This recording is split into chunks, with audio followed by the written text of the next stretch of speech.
বললাম যে ও আমাকে কি ডিরেকশন দিব, ও 17 ওর কি ও রাইট কি আছে ডিরেকশন দেওয়া, সেটা আমি এখনো কেউ থেকে দেখি না, ইনশাল্লাহ দেখবো না ইনশাল্লাহ। সো ইয়া, এটাই।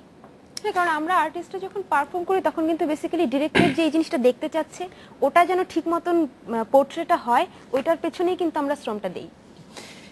মূলত আসলে এই জন্যই এগুলি টিম ওয়ার্ক এবং টিমের মধ্যে। তো ওভাবে আমার টিমে যারা যারা ছিল, আমার ডিওপি। আমি একটু সময় নিয়ে নিব, বুঝছি যে টিমের কথা এত অল্প সময় তুমি বলতে পারবে না। একটা ব্রেক থেকে এসে তারপরে তোমার কাছ থেকে টিমের বিষয়টা শুনবো।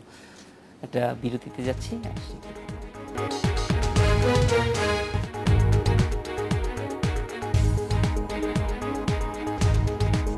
বিরতির পর ফিরে এলাম আজকের বাংলাদেশে।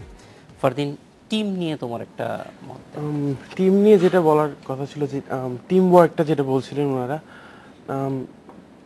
যেটা বললাম ডিসকাশনটা হচ্ছে মেইন। আর আমার টিমে যারা যারা ছিল, আমার ডিওপি, আমার অ্যাসিস্ট্যান্ট গ্রুপ যারা ছিল, এডি গ্রুপ, প্রোডাকশন বয় থেকে শুরু করে আর্টিস্ট পর্যন্ত যারা যারা ছিল, সবাই ভালোভাবেই ওভাবেই হেল্প করছিল। আর আমার মতে অনেকে বলে যে একটা ভালো একটা কাজ করতে গেলে 1 লাখ টাকা দামের যে রেন্ট প্রতিদিন ভাড়া করে 1 লাখ টাকা ভাড়া দিয়ে অ্যালেক্সাই নিতে হবে, তারপরে হাইড্রোলিক ট্রলি নিতে হবে, 50,000 টাকা দামের ক্যামেরাম্যান নিতে হবে। আমার মতে সেটা না, একটা ফোন দিয়েও ভালো একটা কাজ করা যায়। আমার মতে টিম ওয়ার্কটা, ডিরেক্টর কি চাচ্ছে, আর্টিস্ট সেটা দিতে পারছে কি না, সেটাই হচ্ছে মেইন। সেটা দিয়ে ফারদিন, এমনিতে বোঝা যায় যে অনেক বেশি গোছালো তুমি, কিন্তু পরিকল্পনাটা কিরকম? সামনের দিকে কি করতে চাও, খুব সংক্ষেপে যদি।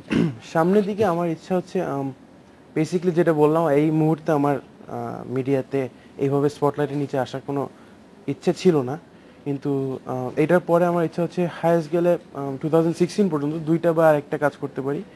তারপর 2016 আমি চলে যাচ্ছি ইউএসএ। ওখানে ইনশাল্লাহ যদি সব ঠিকঠাক থাকে 4 ইয়ার্সে একটা কোর্স শেষ করে ব্যাচেলার্স ডিগ্রি এনে তারপর হচ্ছে আমি স্বাধীন প্রোডাকশন যেটা আছে ওটা অফিস সুন্দর করে তারপর আমি টিভিসি এবং ফিল্ম নিয়ে বেশি টার্গেট নিয়ে থাকবো। তো এই হচ্ছে মেইন টার্গেট, ফিল্ম মেকিংটাই হচ্ছে মেইন টার্গেট আমার লাইফে। এমিল, গান নিয়ে তোমাদের পরিকল্পনা কিছু বলো। স্যাম, গান নিয়ে পুরো ইন্ডাস্ট্রি আমি বলবো অনেক হোপফুল, অনেক নতুন নতুন জনরা আসছে, সবাই অনেক ডিফারেন্ট জিনিস ট্রাই করছে, মিউজিক ভিডিওস ট্রাই করছে অনেক ডিফারেন্টভাবে। অ্যান্ড ইন্টারনেট আছে প্রমোট করার জন্য, সবার ফেসবুক পেজ থাকে, ইউটিউব চ্যানেলস থাকে।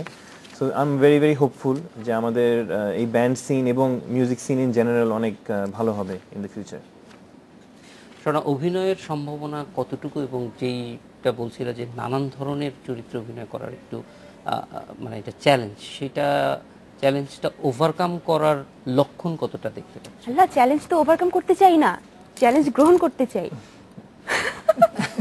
হ্যাঁ, সেটি গ্রহণ করা মানেই ওভারকাম করা। যদি ওভারকাম করে সাকসেস হওয়া যায় তাহলে এটা চ্যালেঞ্জটা ঠিক আছে। এক্স্যাক্টলি। সো আমার মতে যে আমি এখন অভিনয় ডিটারমাইন্ড, আপাতত আমি আর কোনো কিছু দেখতে চাই না। আমি চাই as much as possible different ক্যারেক্টারে যতখানি সম্ভব এফার্ট দিয়ে একটা চমৎকার লেভেলের, চমৎকার স্ট্যান্ডার্ডের কাজ যেন আমার থেকে বার হয়। এটাতে আমি একদম চোখ বন্ধ করে এটার জন্য কাজ করে যেতে চাই। আর তারপরে একটা প্রিপারেশন আমার থাকবে, সেটা ভবিষ্যতে কি করব সেটার জন্য। জার্নাল, শেষ কথা তোমার কাছ থেকে জানতে চাই। সম্ভাবনার প্রচুর সম্ভাবনার দেশ আমাদের বাংলাদেশ। আমরা যারা করব, ভবিষ্যতে যারা করবেন, যারা করে আসছেন, সুন্দর একটা জায়গা আছে আমাদের এখানটা। তৃতীয় বিশ্ব হওয়ার কারণে আমাদের অনেক স্ট্রাগলিং হইতে হয়, বা সবাই স্ট্রাগলটা করতে পারে।